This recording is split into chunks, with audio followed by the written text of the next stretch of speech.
আসসালামু আলাইকুম সম্মানিত ভাইরা, আশা করি ভালো আছেন। এটা হচ্ছে দক্ষিণ কোরিয়াতে ইয়ংডক একটা এরিয়া। এটা হচ্ছে খিয়ংসাং বকদোর ভিতরে পড়ছে আর কি। তো আমি খিয়ংসাং নামদো প্রদেশে থাকি, ওইখান থেকে প্রায় 2.5 ঘন্টা সফর করে এই এরিয়াতে আসছি। তো এখানে আমাদের 5 দিনের কাজ।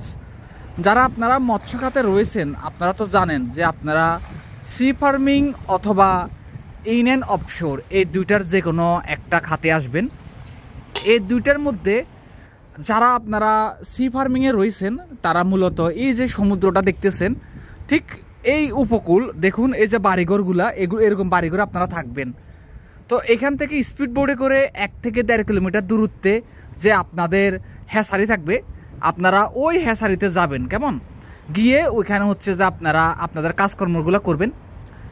আপনারা সাধারণত দিনের বেলাতে কাজ করবেন। কেমন সপ্তাহে 6 দিন হবে আপনাদের কাজ। হ্যাঁ, রোববারে হয়তো বন্ধ থাকবে অথবা শনিবারে বন্ধ থাকবে, এটা যে কোনো একদিন দিবে আপনাদেরকে। তবে আমি যতটুকু জানতে পারছি সেটা হচ্ছে রোববার থেকে আপনাদের শুক্রবার পর্যন্ত কাজ থাকে।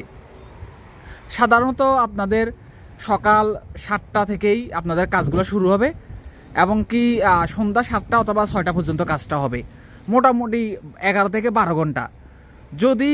যদি গরমকালে হয় তাহলে কাজটা একটু বেশি থাকে, কিন্তু শীতকালে কাজ কমে যায়।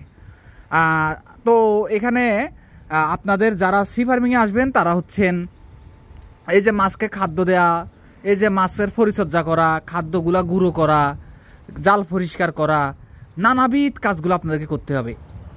তো আপনাদের থাকাটা একেবারে উপরে হবে এবং কি খাওয়ার ব্যবস্থা আপনারা হয়তো বা স্পিড বোর্ডে করে দুপুরবেলা এসে নিজের বাসায় খেতে পারবেন, যেহেতু আপনাদেরকে লাঞ্চ টাইম দিবে, অথবা যাওয়ার সময় সাথে টিফিনের মতো নিয়ে যাবেন।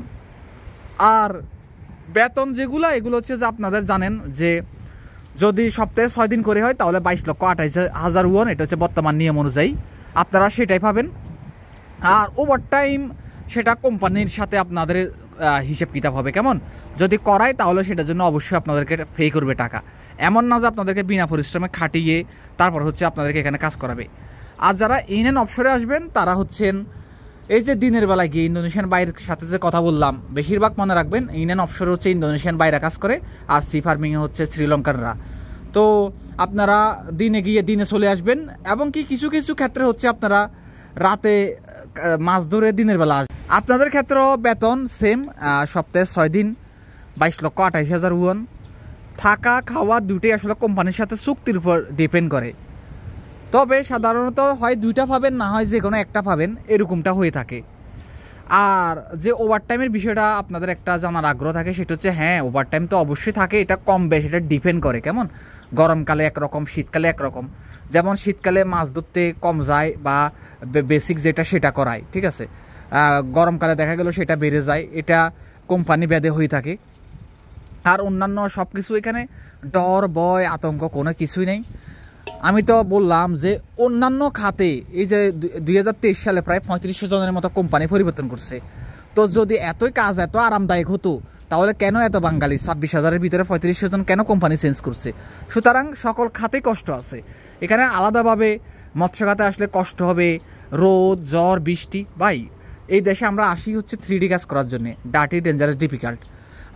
বাহিরে কাজ করলে একটু অসুবিধা হচ্ছে, শীতের মধ্যে শীত একটু বেশি লাগবে, গরমের মধ্যে একটু গরম বেশি লাগবে, কিন্তু সব দিক যদি আপনি হিসাব করেন তাহলে পরিবেশটা খারাপ না, ঠিক আছে। এনজয়েবল একটা লাইফ আছে, আর কষ্ট তো করতেই হবে সে যাই হোক। দক্ষিণ কোরিয়াতে সমুদ্রের 3 পাশে, কোরিয়ার 3 পাশে হচ্ছে সমুদ্র। এখানে শ্রীলঙ্কানরা সি ফার্মিংটা দখল করে রাখছে আর ইন্দোনেশিয়ানরা হচ্ছে ইন অ্যান্ড অফশোরটা। যেহেতু আপনারা যদি ইন অ্যান্ড অফশোরে আসেন তাহলে মুসলিম ভাই পাবেন বেশি, আর শ্রীলঙ্কানদের সাথেও থাকবেন। সেই হিসেবে বাসাটা যে ক্যাটাগরি অনুযায়ী চাইলে ওদের বাসাটা একটু জানাশোনা রাখতে পারেন, জেনে শুনে, যাতে ওদের কাছ সাথে আপনি কমিউনিকেশনটা ভালো করতে পারেন। তো এটুকুই। আর মন দিল দিয়ে যখন আপনি আপনার কাজটা করবেন ইনশাল্লাহ দেখবেন 1 বছরের ভিতরে আপনি এই বিষয়টা পুরো আয়ত্তে চলে আসবে। আর দেশ থেকে পারলে স্পিড বোর্ড যদি কেউ শিখে আসতে পারেন সেটাও একটা প্লাস পয়েন্ট, না জানলেও সমস্যা নাই। কেসা চালাতে পারলে সেটাও প্লাস পয়েন্ট, এগুলা প্লাস পয়েন্ট। কোরিয়ান ভাষাটা ভালোভাবে শিখে আসবেন, পরিশ্রম করার মন মানসিকতা রাখবেন, ঠিক আছে। এই হচ্ছে যে মোটামুটি অবস্থা। তো সবাই ভালো থাকেন, আজকের জন্য এইটুকু। আসসালামু আলাইকুম রহমতুল্লাহ।